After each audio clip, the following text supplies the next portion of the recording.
शेवटच्या टप्प्यात पहिलगाम हा आमचा प्रोग्राम होता.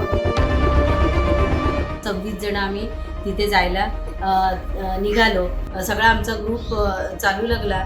पाठीमागून ड्रायव्हर आणि ज्याने घोडे अरेंज केले होते ते दोघेही धावत आले. तुम अरे भाई रुको रुको, कुछ तो प्रॉब्लम हुआ है, कुछ फायरिंग चल रही है ऐसी.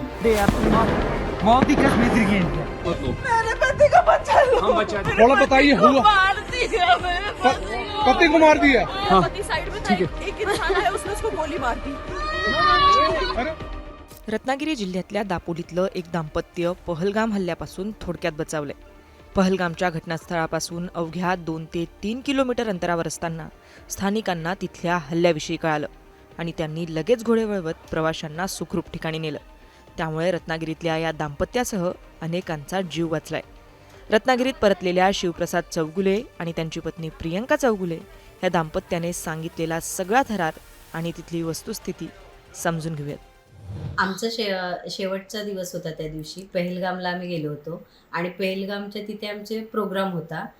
त्यामध्ये आमच्या 3 व्हॅली होत्या आणि हे जे मिनी स्वित्झर्लंड होतं तिथे भेट द्यायचा असा आमचा प्रोग्राम ठरला होता.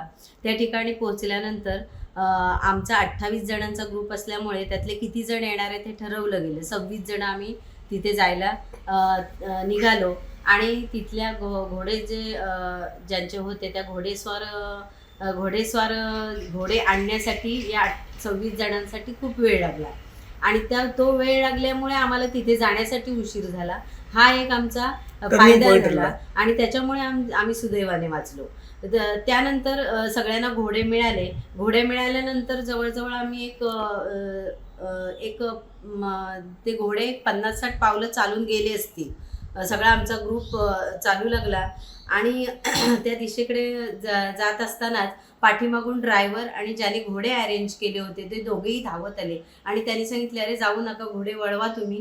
काय झाले तर तिथे काहीतरी फायरिंग सुरू आहे असं कळलं आणि त्यामुळे आम्ही त्या लोकांनी घोडे वळवले.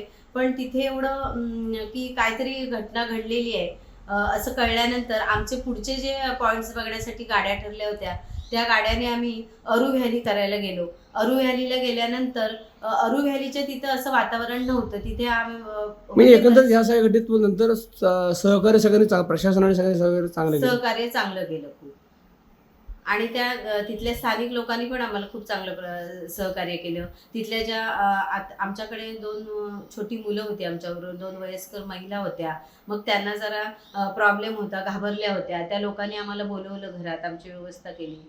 त्यानंतर चहापान वगैरे घेऊन जा, तुम्ही काही घाबरू नका, इथे राहिलात तरी तुमची काय, जर तुम्हाला जायला नाही श्रीनगरला आज मिळालं, इथे राहिलात तरी तुम्हाला काय प्रॉब्लेम येणार नाही असं सुद्धा आम्हाला धीर दिला तिथल्या स्थानिक लोकांनी. आम्ही काश्मीरसाठी साधारण टूरवर गेलो होतो. अभय टूरमार्फत आम्ही टूर अरेंज केली होती आणि बरंचसं आमचं जवळजवळ फिरून झालं होतं बऱ्यापैकी काश्मीर. आणि शेवटच्या टप्प्यात पहिलगाम हा आमचा प्रोग्राम होता आणि पहिलगामसाठी पण आम्ही रवाना झालो होतो. त्या दिवशी साधारण 1 वाजता वगैरे पहिलगामला आपलं पोचलो. 1:15 पोचल्यानंतर आम्ही तिथल्या असा म्हणजे नेहमी आम्ही असं कसं जेवण अगोदर करतो किंवा नंतर करतो, पण ह्यावेळेला आम्ही म्हटलं आता काय करूया, आपण जेवण करूया आणि मग आपण पुढच्या पहिलगामचा प्रोग्राम करूया. त्यासाठी आम्ही नंतर एक आणि ॲडिशनल आमचं असं झालं की तिथे एक शंकराचं एक देवस्थान होतं आणि सूर्य मंदिर. तर आमचं ते प्रोग्राममध्ये नव्हतं ॲक्च्युली, पण ते कसं ते आमच्या सगळ्यांचं लहान मुलं होती, वयस्कर होते, ते म्हणाले आणायचं आपण हा प्रोग्राम करूया.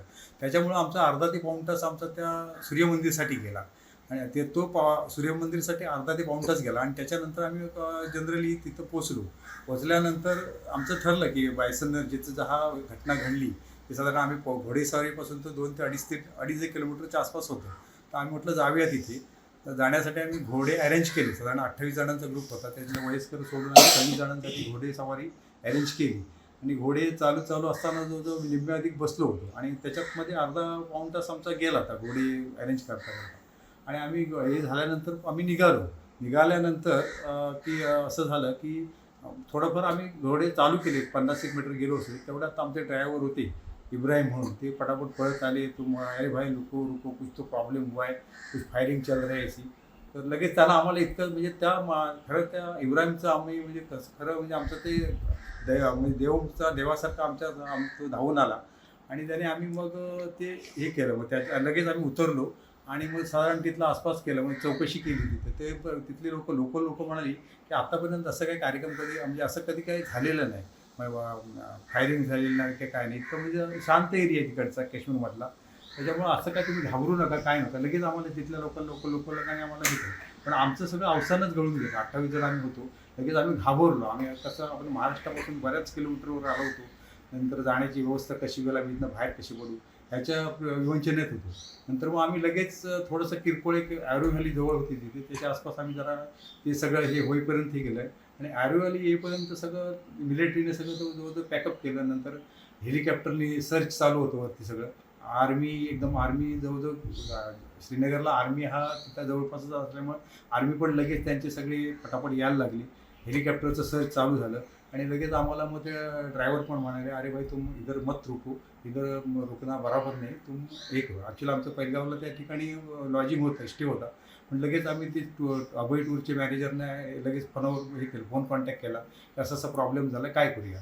तर अभय ते म्हणाले, त्यांनी पण चांगलं कोऑपरेशन केलं. ते म्हणाले ठीक आहे, तुमची मी व्यवस्था करतो आणि तुम्ही नंतर डिपार्चर व्हा. त्यांनी लगेच आम्हाला पाहिजे तेवढं तिथं रूम नाही मिळाले, पण आम्ही सगळ्यांनी ॲडजस्ट करून महाराष्ट्रातले जेवढे 28 ग्रुप होते ना एकमेकांनी अरेंज करून लगेच आम्ही श्रीनगरला रवाना झालो. आणि लगेच त्यांनी मिलिटरी प्रशासनाने आम्हाला फुल सहकार्य केलं. तिथली स्थानिक होती.